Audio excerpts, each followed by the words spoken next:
Hi friends, welcome to Shamees kitchen. എല്ലാവർക്കും സുഖമാണല്ലോ. ഇന്ന് നമ്മൾ തയ്യാറാക്കുന്നത് അവൽ കൊണ്ട് വളരെ ടേസ്റ്റി ആയിട്ടുള്ള ഒരു കട്ട്ലറ്റാണ്. കട്ട്ലറ്റ് ഒരുപാട് പേര് ചോദിച്ചിട്ടുണ്ടായിരുന്ന ഒരു റെസിപ്പിയാണ്. പക്ഷേ നമ്മൾ ഓയിലൊന്നും യൂസ് ചെയ്യാതെ വളരെ ടേസ്റ്റിയും ക്രിസ്പിയുമായിട്ടുള്ള കട്ട്ലറ്റാണ് തയ്യാറാക്കുന്നത്. അപ്പോൾ ഓയിൽ യൂസ് ചെയ്യാത്തവർക്ക് ഒരുപാട് യൂസ്ഫുൾ ആകുന്ന ഒന്നായിരിക്കും ഇത്. എന്നാൽ ശരി, ഇതെങ്ങനെയാണ് തയ്യാറാക്കുന്നത് നോക്കാം. ഇതിന് വേണ്ടിയിട്ട് ഞാനിപ്പോൾ 1 കപ്പ് അവൽ എടുത്തിട്ടുണ്ട്. അത് നമുക്ക് ഈ ബൗളിലേക്ക് ചേർത്ത് കൊടുക്കാം. ഇപ്പോൾ ഞാൻ എടുത്തിരിക്കുന്ന അവൽ നല്ല തിന്നായിട്ടുള്ള അവലാണ്.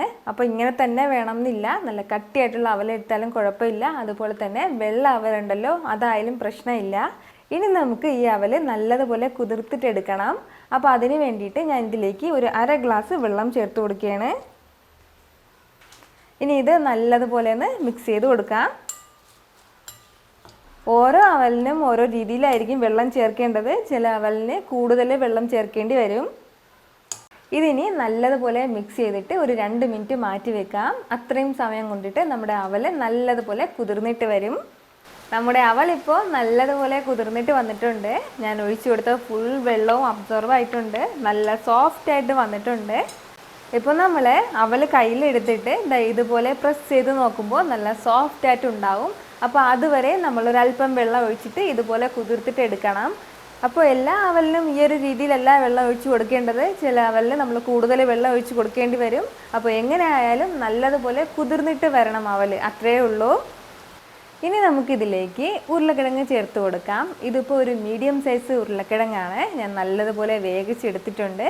അത് വന്നിട്ട് ഒരു ഗ്രേറ്ററിൽ ഞാൻ നല്ലതുപോലെ ഗ്രേറ്റ് ചെയ്ത് വെച്ചിരിക്കുകയാണ്. അപ്പോൾ നമ്മൾ കൈവച്ച് ഉടച്ച് ചേർക്കുന്നതിനേക്കാളും നല്ലത് ഇതുപോലൊരു ഗ്രേറ്ററിൽ ഗ്രേറ്റ് ചെയ്ത് ചേർക്കുകയാണെന്നുണ്ടെങ്കിൽ കട്ടയൊന്നും ഇല്ലാതെ നമുക്ക് കിട്ടും. കട്ട്ലറ്റിന് എപ്പോഴും ഒരു പ്രത്യേക ടേസ്റ്റ് കൊടുക്കുന്നത് ഈ ഉരുളക്കിഴങ്ങാണ്. കൂടെ തന്നെ 1 ടേബിൾ സ്പൂൺ ഫുള്ള് തൈര് കൂടി ചേർക്കുകയാണ്. അപ്പോൾ തൈര് എപ്പോഴും വീട്ടിൽ കാണണമെന്നില്ല. അപ്പോൾ ഇതിന് പകരം നമുക്ക് 1 ടീസ്പൂൺ ഫുള്ള് ലെമൺ ജ്യൂസ് ചേർത്താലും മതിയാവും. അപ്പോൾ ചെറിയൊരു പുളിപ്പിന് വേണ്ടിയിട്ടാണ് നമ്മൾ ഈ തൈര് ചേർക്കുന്നത്. ഇനി ഇതിലേക്ക് ഒരു സവാള ചെറുതായിട്ട് അരിഞ്ഞത് കൂടി ചേർത്ത് കൊടുക്കാം. ഇതൊരു മീഡിയം സൈസ് സവാളയാണ്. നമ്മൾ നല്ലതുപോലെ ചെറുതായിട്ട് അരിഞ്ഞിട്ട് വേണം ചേർക്കാനായിട്ട്. ഒരു 1/2 കപ്പ് സ്പ്രിംഗ് ഓണിയൻ കൂടി, അതും ചെറുതായിട്ട് അരിഞ്ഞിട്ട് വേണം നമ്മൾ ചേർക്കാനായിട്ട്. പ്രത്യേകിച്ച് സ്പ്രിംഗ് ഓണിയൻ പെട്ടെന്ന് വെന്തിട്ട് വരില്ല. അതിൻ്റെ പേരിൽ നല്ലതുപോലെ ചെറുതായിട്ട് വേണം നമ്മൾ അരിയാനായിട്ട്. ഒരു പച്ചമുളക് കൂടി ചേർക്കാം. അപ്പോൾ നമ്മളിത് എരിവിന് വേണ്ടി ചേർക്കുന്നതാണ്. എരിവൊക്കെ നമ്മുടെ ഇഷ്ടത്തിനനുസരിച്ചിട്ട് നമുക്ക് കൂട്ടേ കുറയ്ക്കുകയും ചെയ്യാം. 1 ടീസ്പൂൺ ഇഞ്ചി ചെറുതായിട്ട് അരിഞ്ഞത്. ഇഞ്ചി വെളുത്തുള്ളി പേസ്റ്റ് ഉണ്ടെങ്കിൽ അത് 1 ടീസ്പൂൺ ചേർത്താലും മതിയാവും.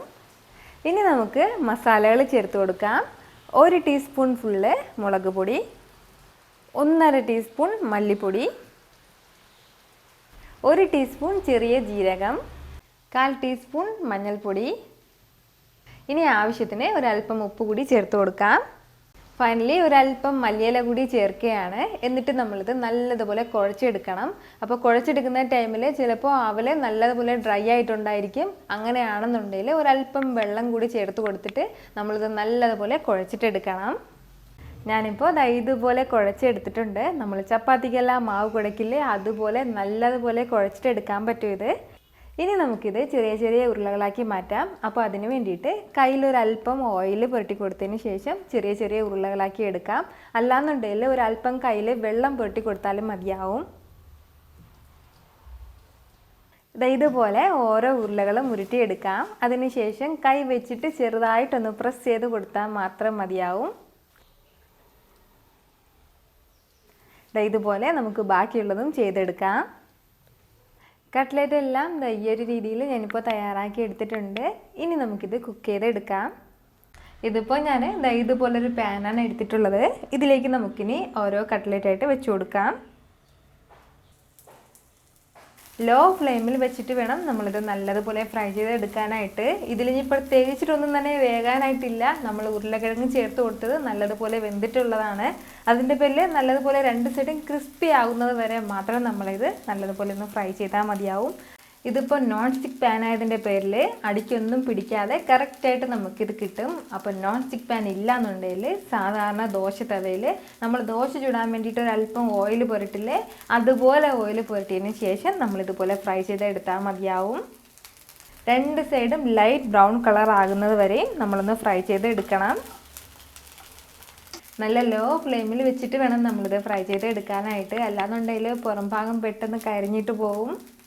ഇനി നമുക്കിത് തിരിച്ചിട്ട് കൊടുക്കാം. അപ്പോൾ രണ്ട് സൈഡും നല്ലതുപോലെ ക്രിസ്പി ആയിട്ട് വേണം നമ്മളിത് എടുക്കാനായിട്ട്. അപ്പോൾ ഈ ഒരു രീതിയിൽ ചെയ്യുന്നില്ല എന്നുണ്ടെങ്കിൽ ഓയിൽ ഒഴിച്ചിട്ട് നമ്മൾ ഫ്രൈ ചെയ്തിട്ടാണ് എടുക്കുന്നതെങ്കിൽ ഇതുപോലൊരു പാനിൽ ഒരു 3 ടേബിൾ സ്പൂൺ ഓയിൽ ഒഴിച്ച് കൊടുത്തിട്ട് അതിൽ ഇതുപോലെ ഫ്രൈ ചെയ്ത് എടുത്താൽ മതിയാവും. അങ്ങനെ നമുക്കിത് ചെയ്തെടുക്കാം. ഈ ഒരു രീതിയിലല്ലാതെ നമുക്ക് ചെയ്യാൻ പറ്റും. ഫുള്ള് ഓയിലിട്ടിട്ട് നമ്മളിത് ഫ്രൈ ചെയ്ത് എടുക്കാനാണെന്നുണ്ടെങ്കിൽ ഒരു മുട്ട ഒന്ന് ബീറ്റ് ചെയ്തിട്ട് അതിലേക്ക് നമ്മളിതൊന്നും ഡിപ്പ് ചെയ്ത് എടുത്ത ശേഷം ബ്രെഡ് ക്രംസിൽ ഒന്ന് റോൾ ചെയ്ത് ഓയിലിട്ട് ഫ്രൈ ചെയ്ത് എടുത്താലും മതിയാവും. അതും നല്ല ക്രിസ്പി നല്ല ടേസ്റ്റി ആയിട്ടുള്ളതാണ്. ഇതുപോലെ അവൽ കട്ട്ലറ്റ് തയ്യാറാക്കിയ ശേഷം ബർഗർ ബണ്ണിൽ വെച്ചിട്ട് നമുക്ക് സൂപ്പർ ടേസ്റ്റ് ആയിട്ടുള്ള ബർഗറും തയ്യാറാക്കാൻ വേണ്ടിയിട്ട് പറ്റും.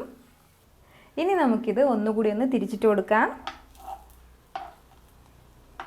പാനിൽ നിന്ന് ആ ചൂട് വന്നിട്ട് കട്ട്ലറ്റിൻ്റെ ചുറ്റും നല്ലതുപോലെ ഫ്രൈ ആയിട്ട് വന്നിട്ടുണ്ട്. അപ്പോൾ ഇനി അത് പ്രത്യേകം നമ്മൾ പിടിച്ച് വെച്ചിട്ട് അതൊന്നുകൂടി കുക്ക് ചെയ്ത് എടുക്കണം എന്നില്ല. ഇത് ഇത്രയും മതിയാവും. ഇനി നമുക്കിത് എടുക്കാം. ഇത്രയേ ഉള്ളൂ, നമ്മുടെ വളരെ ടേസ്റ്റി ആയിട്ടുള്ള അവൽ കട്ട്ലറ്റ് റെഡി ആയിട്ടുണ്ട്. അപ്പോൾ ഉറപ്പായിട്ട് നിങ്ങളിത് ട്രൈ ചെയ്ത് നോക്കണം. നിങ്ങൾക്കിത് ഇഷ്ടമാവും. ഈ വീഡിയോ നിങ്ങൾക്ക് ഇഷ്ടമായാൽ ലൈക്ക് ചെയ്യാനും ഇത് മറ്റുള്ളവർ കാണണമെന്ന് ആഗ്രഹിക്കുന്നുണ്ടെങ്കിൽ ഷെയർ ചെയ്യാനും സബ്സ്ക്രൈബ് ചെയ്യാനും മറക്കരുത്. വീണ്ടും നല്ലൊരു റെസിപ്പിയുമായിട്ട് വരുന്നത് വരേക്കും ബൈ ഫ്രം ഷമീസ് കിച്ചൻ.